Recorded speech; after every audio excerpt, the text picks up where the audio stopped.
नमस्कार, NDTV India के इस यूट्यूब शो पर आप सभी का स्वागत है। मैं हूं सोहित मिश्रा। आज हम मौजूद हैं मुंबई के सायन कोलीवाड़ा में, इंदिरा नगर नामक एक जगह है वहां पर। मानसून का समय है। आप आज मौसम भी देखेंगे तो बरसात की तरह मौसम है और कहा जा रहा है कि हाल ही में बहुत जल्द बारिश हो सकती है। आप जो देख रहे हैं ये बीएमसी के कर्मचारी हैं जो यहाँ पर साफ़ सफाई में लगे हुए हैं। हालात हर साल इसी तरह से होते हैं। नाले की सफाई ज़रूर की जाती है लेकिन जिस तरह से होनी चाहिए वो नहीं होती है। आप देख भी सकते हैं कि जिस तरह के उपकरण होने चाहिए या जिस तरह की सेफ्टी होनी चाहिए वो फ़िलहाल कहीं पर भी नज़र नहीं आ रही है। और हालांकि साफ़ सफाई जो नाले की साफ़ सफाई है उसकी शुरुआत कर दी गई है और आपको दिखाने की कोशिश यही है कि हालात किस तरह से होते हैं हर साल, क्योंकि हर साल सुर्खियों में मुंबई की तस्वीरें आती हैं। ये तस्वीरें आती हैं कि किस तरह से मानसून का समय है, बारिश का समय है और हालात जो हैं वो ख़राब हो रहे हैं या फिर पानी सड़कों पर भर रहा है। तो यहाँ पर ज़रूर नाला सफाई की शुरुआत की जा रही है, लेकिन जिस तरह का शहर है ये, अगर उसकी बात की जाए तो कचरा इतना होता है कि आखिर सफाई भी कितनी की जाएगी। ये जो आप मेरे दाहिने तरफ देख रहे हैं ये कल साफ़ किया हुआ कल यहाँ पर साफ़ सफाई की गई थी, आज भी लगातार चल रहा है। लेकिन इसके बावजूद जिस तरह से यहाँ पर सफाई होनी चाहिए, यानी इतना कचरा यहाँ पर होता है, क्योंकि केवल मानसून जब आता है तब ज़्यादातर समय पर सफाई की शुरुआत की जाती है। मई महीने में इसकी शुरुआत की जाती है और जून में आते आते मानसून शुरू हो जाता है और हालात ख़राब हो जाते हैं। आप हो सकता है कि आपको लग रहा होगा आप ये क्या देख रहे हैं, लेकिन सोचिए कि यहाँ पर लोग रहते हैं, लोग काम कर रहे हैं और इसकी सफाई करने की कोशिश कर रहे हैं। तो ये हकीकत है और सवाल यही है कि क्या वाकई मुंबई मानसून के लिए तैयार है, क्योंकि ये जो साफ़ किया गया जगह, यहाँ पर नाली सफाई ज़रूर की गई है, लेकिन ये जो सामान है, ये जो कचरा है, ये एक बार फिर से इसी तरह से नालियों में चली जाते हैं, जिसकी वजह से जिस तरह के हालात होने चाहिए वहाँ पर, अगर वो व्यक्ति हाथ से साफ़ कर रहा था, हमने उनसे पूछा कि हाथ से साफ़ क्यों कर रहे हैं आप, जेसीबी से साफ़ सफाई क्यों नहीं कर रहे हैं, तो उनका जवाब था क्योंकि वहाँ पर जेसीबी पहुँच नहीं सकती है। ये एक मुख्य आप कह सकते हैं कि नालियों में से एक है। हम आपको दिखाने की अगर कोशिश करेंगे, जैसे कि ये जगह है, आप अगर यहाँ पर देखेंगे तो ज़रूर ये कहा जा रहा है कि कल ही इसकी सफाई की गई थी, लेकिन बाहर से अगर हम दिखाने की कोशिश करेंगे कि सफाई के बावजूद 24 घंटों के भीतर यहाँ पर किस तरह के हालात हैं नालियों के, और क्या वाकई में नाला सफाई जिस तरह से बीएमसी की ओर से कहा जाता है कि 60 से 70% काम पूरी तरह से हो चुका है, तो ये हालात हैं ज़मीनी स्तर पर। आप देखिए इसे और सोचिए कि यहाँ पर बच्चे रह रहे हैं, यहाँ पर परिवार है। इस तरह से अगर पूरी तरह से यहाँ पर जो सामान भरा हुआ है और ज़ोरदार बारिश, चक्रवाती तूफान आने का भी जो है एक वार्निंग दे दिया गया है, वैसे में अगर पानी भरता है तो ये पानी कहाँ जाएगा। तो आप समझिए कि अगर आप देखते हैं कि सड़कों पर पानी भर रहा है या चीज़ें ख़राब हो रही हैं या सड़क रुक जाता है या गाड़ियाँ बह रही हैं, वो इसलिए क्योंकि जिस तरह से ये जो नालियाँ हैं जिसके ज़रिए पानी जाना चाहिए उसमें इतना कूड़ा, इतना कचरा होता है कि पानी बाहर नहीं निकल पाता है, यानी पानी जिस तरह से जाना चाहिए वो नहीं होता है और ये पानी धीरे धीरे भर भर कर सड़क पर आ जाता है। इससे अलग बीमारियां भी होती हैं।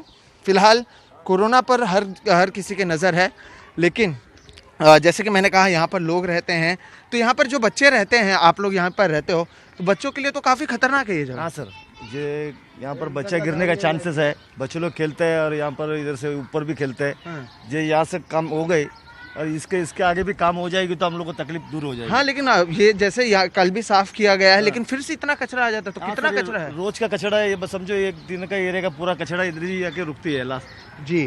तो आप समझो कि कचरा इसी तरह से एक जगह पर आकर रुक जाता है और हालात इस तरह से होते हैं।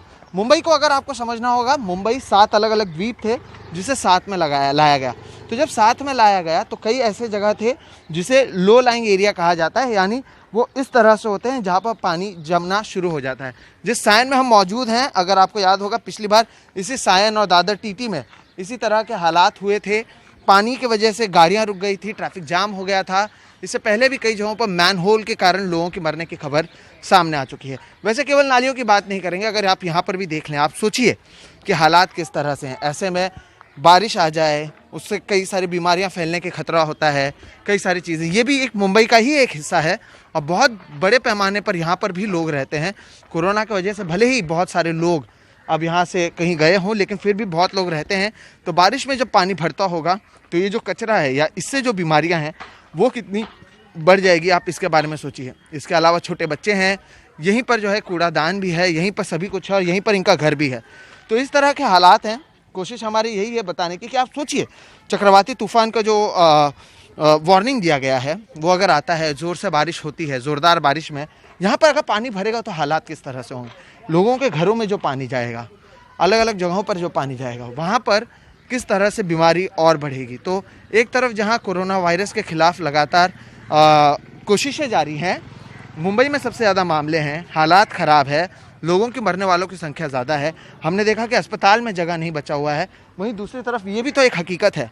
और क्या इसके लिए बीएमसी तैयार नहीं है? बीएमसी से सवाल इसलिए क्योंकि आप समझिए कि देश की सबसे अमीर महानगर पालिका है बृहन मुंबई म्युनिसिपल कॉरपोरेशन, जिसे बीएमसी कहते हैं। केवल नाला सफाई के लिए 120 करोड़ से ज़्यादा रुपए खर्च किए जाते हैं। 120 करोड़ रुपए केवल नाला सफाई के लिए। लेकिन उसके बावजूद हर साल अगर मुंबई डूब रही है, हर साल अगर सड़कों पर पानी आ रहा है, तो क्या प्रशासन से सवाल पूछना नहीं चाहिए? ज़रूर देखिए, ये जो सफाई कर्मचारी हैं वो आ रहे हैं, उनकी गलती नहीं है, लेकिन कहीं ना कहीं जिस तरह से प्लानिंग होनी चाहिए वो फ़िलहाल होती हुई नज़र नहीं आ रही है। आपने पीछे भी लोगों को सुना, उनका कहना है कि बच्चों के गिरने का डर होता है, दूसरी बीमारियों के बारे में लोग बात नहीं कर रहे हैं। लेकिन आप अगर घर पर बैठे हैं तो आप सोच सकते हैं कि आप जहाँ पर रहते हैं, क्या आप इस तरह के हालात में रह सकते हैं, जहाँ पर आप देखेंगे कि हालात अगर आगे किस तरह से है और जिस तरह से चीज़ें हैं उसके बारे में हालात किस तरह से हैं। और यहाँ पे देखिए कह भी रहे हैं कि जिस तरह से साफ़ सफाई होना चाहिए उस तरह की साफ़ सफाई नहीं की जाती है। तो हर बार बारिश में बहुत तकलीफ होता होगा। पूरा पानी घर पे भर जाता है। घर पे भर जाता है। हाँ। इस बार भी देख रहे हैं कचरा है बहुत। हाँ, फिर वो साफ करना मांगता है ना। तो क्या करते हैं, लोग नहीं कर रहे हैं। अभी ये पूरा भर जाएगा तो हमारे घर पे पानी जाता है। तो फिर आप लोग ऐसे ही रहने को मजबूर हैं। फिर क्या करेंगे? बिल्कुल। तो ऐसा है ना। तो आप बताओ क्या करेंगे? जो इनका सवाल है उनका जवाब क्या आप में से किसी के पास है? ये लोग यहाँ पर रह रहे हैं, बारिश में जिस तरह से इनका कहना है कि पानी भर जाएगा, इनके घरों में पानी आ जाता है, इन्हें नहीं पता क्या करना है। वैसे बरसात का पानी नहीं है जो आता है, आप उसमें समझिए ये नाली का पानी है जिसमें कचरा है, जिसमें कई तरह के अलग अलग जानवर रहते हैं, कई तरह की चीज़ें इसमें हैं, प्लास्टिक है, बहुत सारी चीज़ें हैं। ज़रूर बीएमसी की ओर से आप कह सकते हैं कि कोशिश हो रही है, ऐसा मैं कभी नहीं कह रहा हूँ कि कुछ नहीं हो रहा है, लेकिन जो दावे किए जाते हैं 60%, 70%, अगर ये दावे सच होते तो फिर आखिर हालात इतने ख़राब क्यों हैं? आप 120 करोड़ रुपए देते हैं और यहाँ पर हमने देखा कि लोग हाथ से नाला सफाई कर रहे हैं। हमने देखा कि चीज़ें कितनी ख़राब हैं। हमने देखा कि यहाँ पर सड़क पर साफ़ सफाई नहीं है। तो ऐसे में भारी बारिश इस बार कहा भी ये जा रहा है कि हर बार से ज़्यादा बारिश की उम्मीद की जताई जा रही है। पिछली बार हमने देखा हालत क्या है, उससे भी पहले आप देख चुके हैं, ट्रेन बंद हो जाती है, सड़क भर जाता है। इस बार कोरोना वायरस की वजह से लोग वैसे ही परेशान हैं। ऐसे में आपके अगर परेशानी है, लॉकडाउन का समय है और आप बाहर नहीं निकल सकते हैं, तो सोचिए कि हालात क्या हैं। और लोग मजबूर हैं।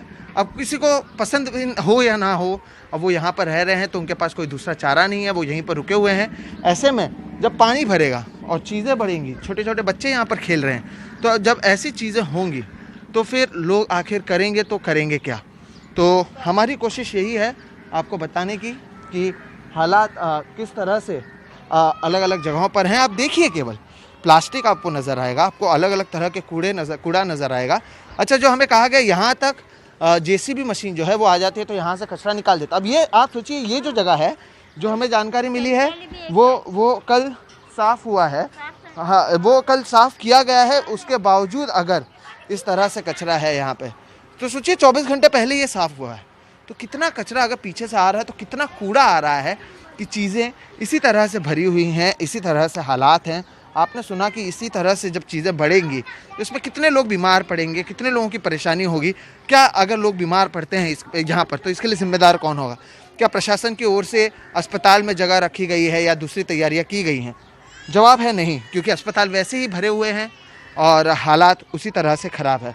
तो हमारी कोशिश है आपको बताने की कि कोरोना के साथ तो जंग लगातार जारी है, लेकिन उसके अलावा मुंबई के लिए और भी कई सारे परेशानियां लगातार बरकरार हैं। मॉनसून उसमें से एक है और मॉनसून के लिए तैयारियों को लेकर सवाल उठता है और सवाल यही बना रहता है कि क्या वाकई मुंबई मॉनसून के लिए तैयार है? क्योंकि ज़मीनी स्तर पर देखकर तो लगता नहीं है। और इसमें एक बार फिर से अगर कोई परेशान होगा तो वो होगा आम आदमी, वो होगा गरीब आदमी, जो इस नाली के पास में रहने को मजबूर है क्योंकि उसका पैसे नहीं है, उसे नहीं पता कि वो क्या करे।